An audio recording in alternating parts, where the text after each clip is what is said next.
Well, good morning, everyone, and my name's Trent Zimmerman, the Chair of the House of Representatives Standing Committee on Health and Ageing, and welcome to today's hearings.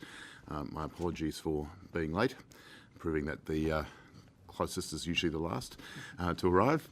And I'm joined by my colleagues on the committee, Dr. Friedlander and Mr. Zapier, and the Deputy Chair, Steve Georgianis, should be here shortly. So I declare open the public hearing, and thank you for your attendance today. To assist members of the public, this room is fitted with a hearing loop, and the proceedings will also be translated into Auslan. In addition, the proceedings of the hearing are captioned and are available via a live remote captioning stream. If you need assistance, please speak to the Secretariat staff. Before we begin, can I ask the member of the committee move that the media be allowed to film the proceedings today in accordance with the rules set down for committees, which includes not interfering with committee proceedings, not taking footage or still images of members, committee staff and witnesses' papers or laptop screens. That's moved. I'll declare that carried.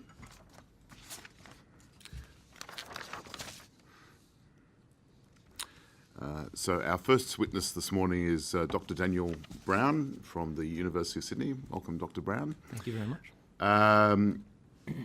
Before we begin, do you have any objection to being recorded by media during participation in this hearing? No, I don't.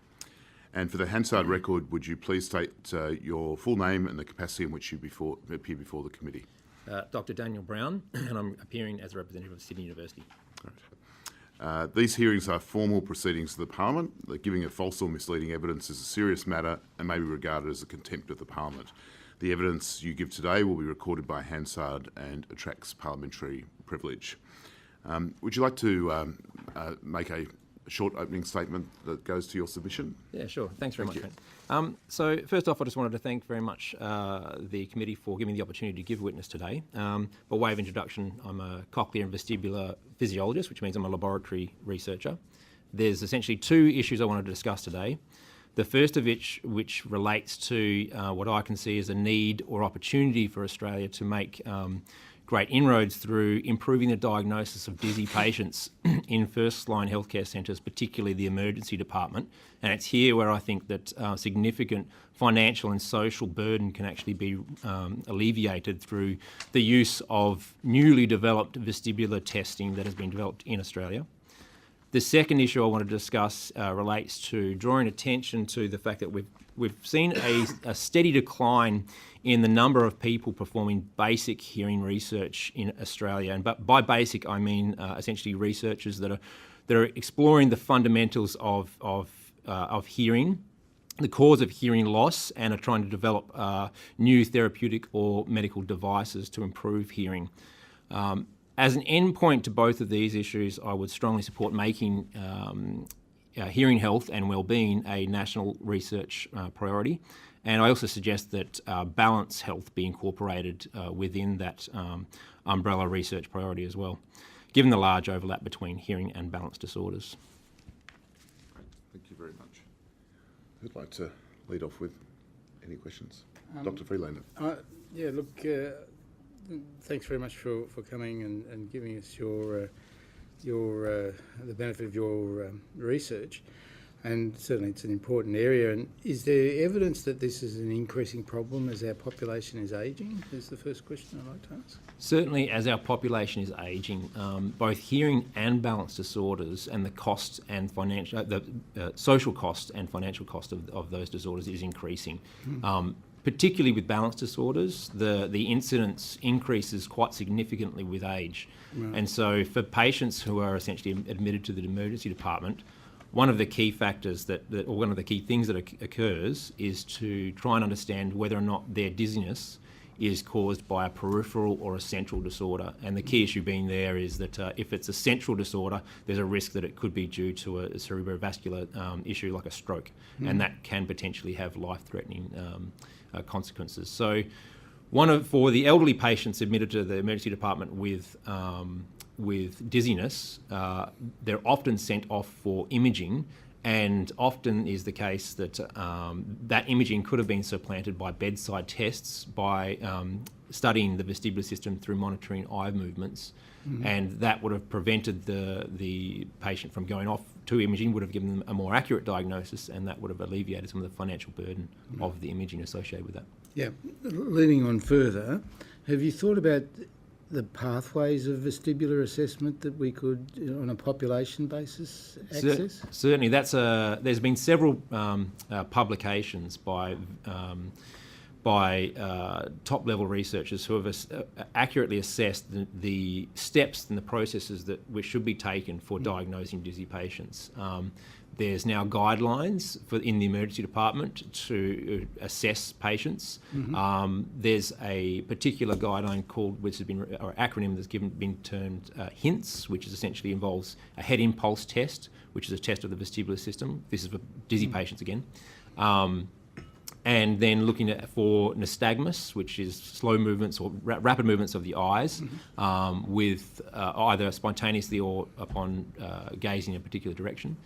And then there's also deviation of skew. And those three simple diagnostic tests or measurements can give the first-line practitioner an indication of where the dizziness may actually be originating from. Right.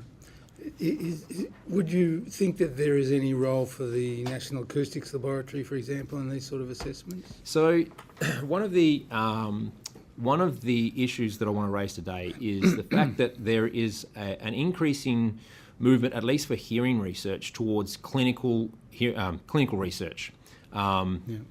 And that's been improving the hearing services in Australia for the last 15 years. And that's an extremely important thing to do. Hearing is obviously a significant burden to Australian public. Hearing research now is primarily done on people, and by that I mean in human subjects, where we're improving, we're performing research on people, and we're using that data to better inform hearing practice.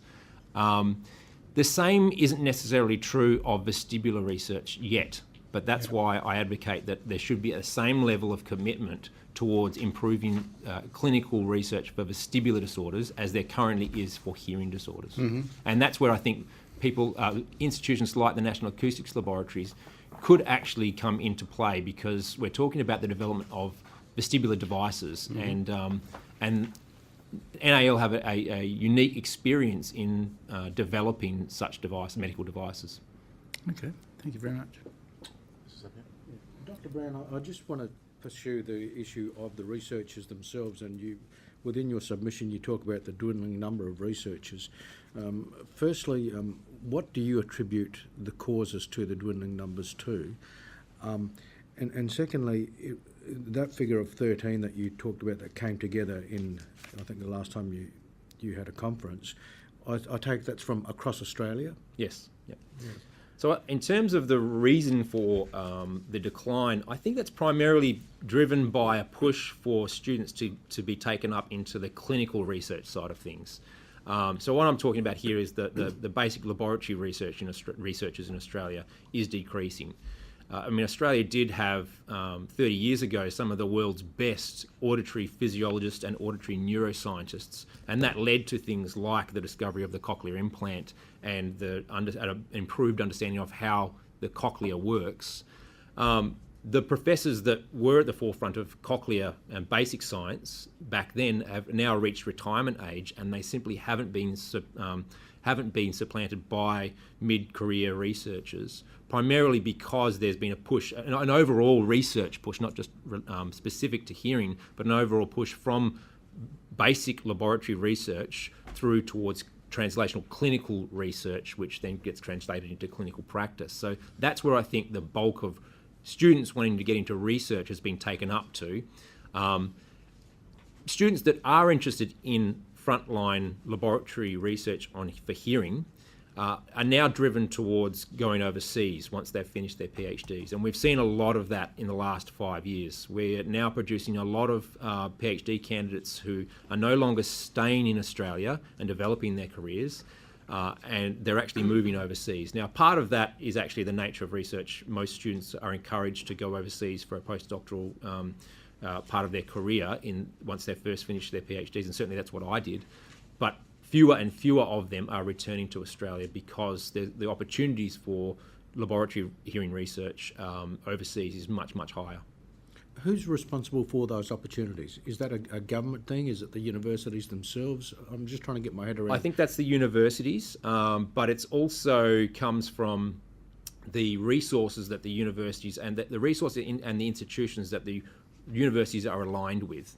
So there's been a larger, over the last 15 or 20 years, obviously we've had the development of audiology courses through Australia, and that's improved the diagnosis of hearing problems. It's also meant that there is an increasing trend towards audiological research in Australia.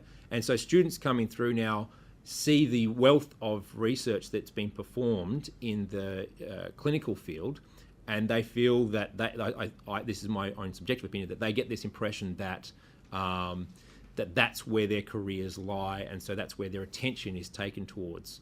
And they also see the dwindling numbers of professors that are around studying basic auditory science in Australia, and they see that as a potentially futile career, and so that's where they're starting to trend towards more clinical-based research. Yeah. And lastly, the issue of the cost to society of imbalance for people that suffer from an imbalance problem. You talk about it, but has anyone ever done any research as to try to quantify what that cost is? Certainly in the States they have. And so we now know that at least for the emergency departments in America, the cost of diagnosing dizzy patients in the emergency departments is close to $4 billion, 10 billion, and that that cost is largely due to the increased numbers of patients being sent off for imaging. So most of that 10 billion cost associated with diagnosing dizzy patients in the States, at least, is associated with imaging. They've estimated that cost can be brought down by at least 1 billion by the use of bedside vestibular testing. Now, we don't have the same numbers in Australia, but we can rely on the fact that we have a similar incidence of vertigo or dizziness in the emergency department. Of about 4% of all emergency department attendees or admissions have dizziness. And drawing from the statistics of the costs of our emergency departments in Australia, I've essentially rationalised that in Australia, our emergency department costs for dizziness patients are around about 143 million per year, and that we could potentially save between 14 to 22 million per year by developing or instituting these bedside vestibular tests into emergency departments. And I think that's probably why most neurologists and neurotologists have advocated that this is a potential area that we should be addressing.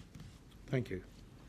Can I just follow up that question and some of your earlier answers? So can you just explain for the non-medical amongst us what bedside vestibular testing involves and why there appears to be some reluctance within the system to adopt what you're recommending? Right. So in the last 10 years, Professor Michael Halmagyi and Professor Ian Curthoys developed the head impulse test. So the head impulse test is a fantastic vestibular test. It involves monitoring the position of the eyes relative to the head whilst performing a very rapid acceleration or rotatory acceleration of the head, so a little head turn. And on the basis of that, you can determine whether or not a patient's dizziness is peripheral or central in many cases. Neurologists have been doing this technique for many decades, except they used to just rely on standing in front of a patient and looking at it with their own eyes. Can you just explain what you mean by central or peripheral? Right, so dizziness can either be caused by a brain stem pathology, a lesion or a stroke or a vascular ischemia, or it can be related to a peripheral pathology, something like a viral infection of the inner ear, a vestibular neuritis, a viral labyrinthitis, or many other diseases like Meniere's disease and benign paroxysmal positional vertigo. These are all acute syndromes that cause a sudden onset of rotational or severe vertigo in patients. As far as the patient is concerned, the vertigo is very similar, whether it's a central cause or a peripheral cause. So they'll come to the emergency department just being flat out dizzy. and it's up to the neurologist eventually, when the patient is eventually routed to the neurologist, to assess the cause of that vertigo so that the patient can begin the correct treatment. And so a neurologist will have developed all of these techniques through their research of looking at the eye movements relative to the head and using the vestibular ocular reflex as a measure of determining whether or not the cause of the balance dysfunction or the disturbance is in the brain or in the ear. Over the last 10 years, Australia has developed video head impulse goggles, or video goggles, that can be attached to the head. They're very cheap at one level to produce, and they provide a very effective and much more accurate measure of the vestibular ocular reflex that anybody can perform. So now these bedside vestibular tests that used to be performed by specialised neurologists can be performed by nurses and much less specialised practitioners, because they are essentially now devices. In many cases, there are research laboratories around the world that are using iPhones to capture at least the nystagmus in many sufferers. So we're starting to see technology being developed now to the stage where it can surpass what neurologists used to be used for, and that technology can certainly be used in emergency departments. And there has been studies demonstrated that that technology can be used in emergency departments. There's actually a phase 2 trial underway at the moment in America, where they're using these video head impulse goggles in emergency departments, and they're assessing the benefits of using those devices in their emergency But they're departments. not using these anywhere in Australia at the moment. Not in Australia, even though that they were developed in Australia. So probably Royal Prince Alfred Hospital might be using them for some research aspects, but they're yet to be rolled out across Australia. That's partly because of the natural slow uptake of new technologies. It's also partly because there is an ongoing feeling that if you don't send patients off for CT or MRI imaging, there's a risk that you might miss a stroke patient. That's now been demonstrated not to be the case, and it's been demonstrated that video goggles actually provide a much more accurate diagnosis of central lesions than MRI or CT scanning can provide. Just two other questions. So your comments in relation about the research effort in Australia, is that a trend that's happening internationally as well, or are there countries where there's actually been an increase in research that you would regard as exemplar models? I can't speak to that, I would have to say. My subjective opinion is that no, overseas they still have a fairly good basis for an uptake of students going into basic frontline hearing research. Okay. In relation to balance disorders and the different causes, how often are they related to hearing loss? That's a somewhat difficult question to answer, because we know at least for people with chronic balance disorders, about a third of them will have an associated hearing symptom. I can't give you an answer for the number of patients with a chronic hearing disorder that have a similar balance disorder, and there's a reason for that. Essentially, the vestibular system is fantastic at adapting over time. So many people will have a vestibular deficit and not actually be aware of it, because centrally we adapt. The vestibular system, the vestibular brainstem is fantastic at adapting to any peripheral loss. And so people with hearing loss that might have an underlying vestibular deficit will often not be aware of that vestibular deficit. It's only when we see chronic balance patients where they have acute episodes of vestibular loss that we can demonstrate that they are people who have certain vestibular problems, and we can then assess in those people the number that have hearing-related problems. Yeah. It's about a third. So I suppose the issue for us as a committee is that obviously the terms of our terms of reference are very specifically in relation to hearing loss, and your submission to some degree is a plea for balance disorder not to be forgotten in the mix. Yep. But I suppose in terms of our terms of reference and the recommendations, where do you see the interaction and the linkages? Well, I think if you were to ask most hearing practitioners just how many of their patients that they see that have balance problems, they would say that the number is quite high. I can't give you an exact number, but very clearly all of the balance patients that are seen through various emergency departments and neurologists and ENTs, those practitioners work very, very strongly with hearing practitioners.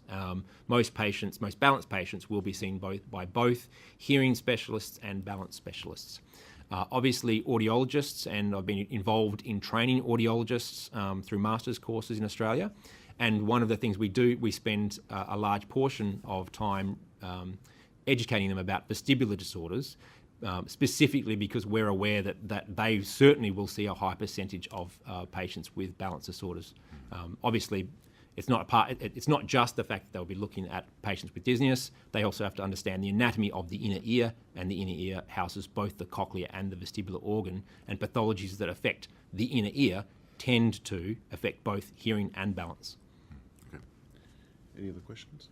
Let's cover other questions. Have you had any interaction with the ENT surgeons regarding research into Meniere's and other balance disorders? Yes, absolutely. So I work very closely with a couple of ENT surgeons. It's been a real struggle to get ENT surgeons to adopt basic research. There are a couple out there that are certainly willing to work with basic researchers, and I happen to work with them, so I'm very lucky in that regard. But there is a philanthropic body called the Garnet Parson Rodney Williams Memorial Foundation in Australia, which are essentially a foundation that fund otolaryngology research. And they have been doing this in Australia for many years. They have, in recent times, come to the conclusion that they need to be supporting particularly clinicians to have uptake research in Australia, not just supporting basic researchers. So there is a push for the surgeons to take up much more, and ENT practitioners to take up basic research and work very closely with basic researchers as well. Okay. Are there any specific centres of excellence for ENT research into these areas that you're aware of? No, there isn't. Not like there is for hearing research. Okay. Are there better treatments for Meniere's these days? For Meniere's, there are many treatment options. One of the problems with Meniere's disease, like other balance disorders, is that the symptoms wax and wane. And so any treatment or clinical trial often has a large difficulty in assessing whether or not the treatment was effective or the symptoms would have naturally abated anyway. So clinical trials for either pharmaceuticals or medical intervention or medical therapies, interventions, have to assess diseases like Meniere's disease over a long period of time and against an appropriate placebo. Most clinical trials of treatments for Meniere's disease that have incorporated a placebo arm have found similar rates of improvement. So there is that highlights two things. That one is that Meniere's disease is just a really difficult disease to assess treatments in, but it also demonstrates that stress and self-perception of the disease are large triggers for the disease itself. And that's simply because if a patient believes that they're getting help, their stress levels reduce and the symptoms of the disease often are reduced as well. Thank you. Any other questions? Well, thank you for your time today, Dr. Brown. That's been very useful. And today's proceedings have been recorded by Hansard, so a transcript of your evidence will be available. And if you believe there are any errors in that transcript, if you could notify the Secretariat staff as quickly as possible. And we thank you for appearing before the committee this morning. Thanks very much, Mr. Thank Goodman. you. Thank you. Thanks very much.